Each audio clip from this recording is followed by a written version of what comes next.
আমরা এখন জেনে নেব অষ্টম শ্রেণীর পরিবেশ ও বিজ্ঞান বইয়ের দ্বিতীয় অধ্যায়ের অত্যন্ত গুরুত্বপূর্ণ কিছু প্রশ্ন উত্তর। চলো আমরা জেনে নিই।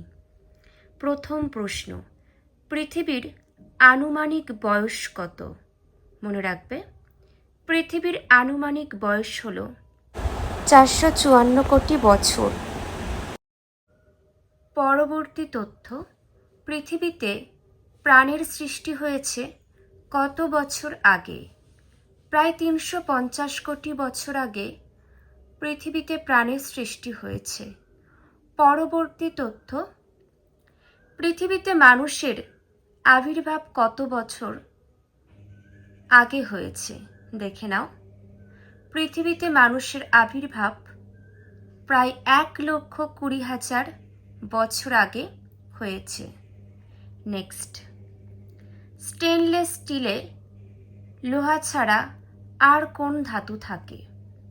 মনে রাখবে, খুবই গুরুত্বপূর্ণ প্রশ্ন। স্টেনলেস স্টিলে লোহা ছাড়া আর যে ধাতু থাকে সেটি হলো ক্রোমিয়াম। পরবর্তী, দেশলাই কাঠির বারুদে উপস্থিত অধাতব উপাদানগুলি কি কি? দেশলাই কাঠির বারুদে উপস্থিত অধাতব উপাদানগুলি হলো, দেখে নাও, ফসফরাস, ক্লোরিন, অক্সিজেন। নেক্সট, মানবদেহ গঠন এবং তার বিবর্তনের জন্য ধাতব ও অধাতব মৌল মিলিয়ে মোট কয়টি মৌল জরুরি? 16টি মৌল। নেক্সট, দেহের বহিঃকোষীয় ও অন্তর্কোষীয় তরলে উপস্থিত প্রধান ক্যাটায়নগুলি কি কি? দেখে নাও তোমরা উত্তরটি ভালো করে। নেক্সট, 8টাও দেখে নাও। পরবর্তী, শরীরে অম্ল ক্ষারের ভারসাম্য নষ্ট হলে কোন কোন রোগের সৃষ্টি হয়? দেখে নাও উত্তরটি ভালো করে। শরীরে অম্ল ক্ষারের ভারসাম্য নষ্ট হলে অস্টিওপোরোসিস ও আর্থ্রাইটিস নামক রোগের সৃষ্টি হয়। নেক্সট প্রশ্ন, খাদ্যনালীতে শর্করা ও লিপিড জাতীয় খাদ্যের পরিপাক করে কোন কোন উৎসেচক? দেখে নাও উত্তরটি। খাদ্যনালীতে শর্করা ও লিপিড জাতীয় খাদ্যের পরিপাক ও অ্যামাইলেজ, দেখে নাও, অ্যামাইলেজ ও লাইপেজ উৎসেচক। আর এগুলো জাস্ট একটু দেখে নাও। যে যে তথ্যগুলি আলোচনা করে দিলাম প্রত্যেকটাই খুবই গুরুত্বপূর্ণ, এগুলো তোমাদের জানতেই হবে, সেই জন্যই তোমাদের কাছে তুলে ধরা। এমন গুরুত্বপূর্ণ তথ্য পাওয়ার জন্য অবশ্যই সকলে চ্যানেলটি সাবস্ক্রাইব করে পাশে থেকো। পরবর্তী তথ্য দেখে নাও তোমরা। কোষ মধ্যস্থ মাইটোকন্ড্রিয়ায় শক্তি উৎপন্ন করতে কোন উৎসেচক প্রয়োজন? Cytochrome oxidase. পরবর্তী, রক্ত জমাট বাঁধতে কোন ধাতু গুরুত্বপূর্ণ ভূমিকা পালন করে? ক্যালসিয়াম ধাতু। নেক্সট, পেশি সংকোচনে কোন দুটি প্রোটিন গুরুত্বপূর্ণ ভূমিকা পালন করে?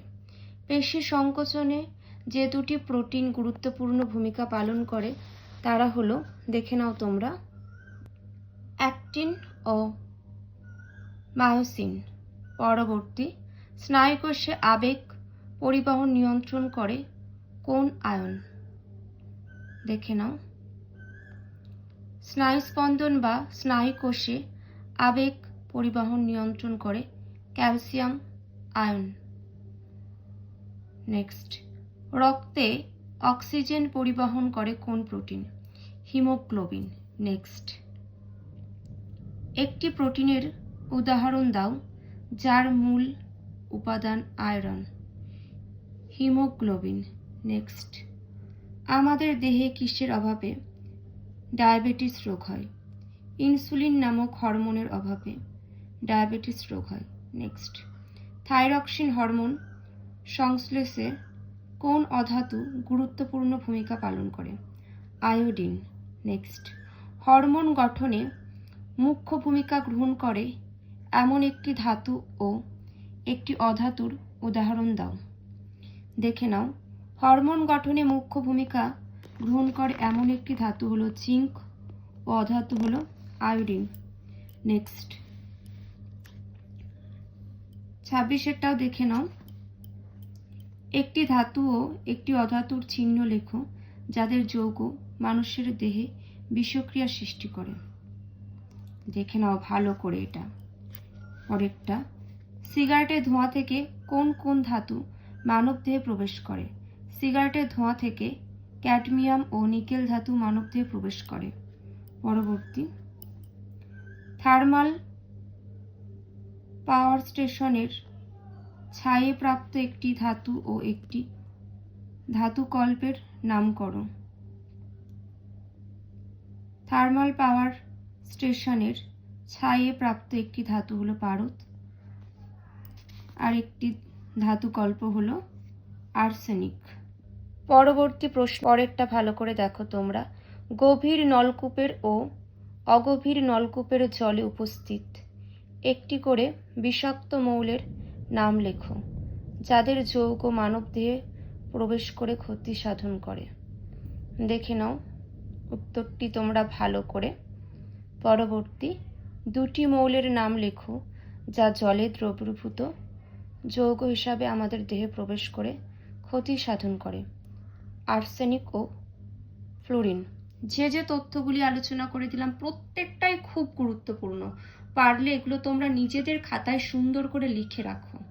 আর পরীক্ষাতে কিন্তু এখান থেকে প্রশ্ন দেওয়া হয়।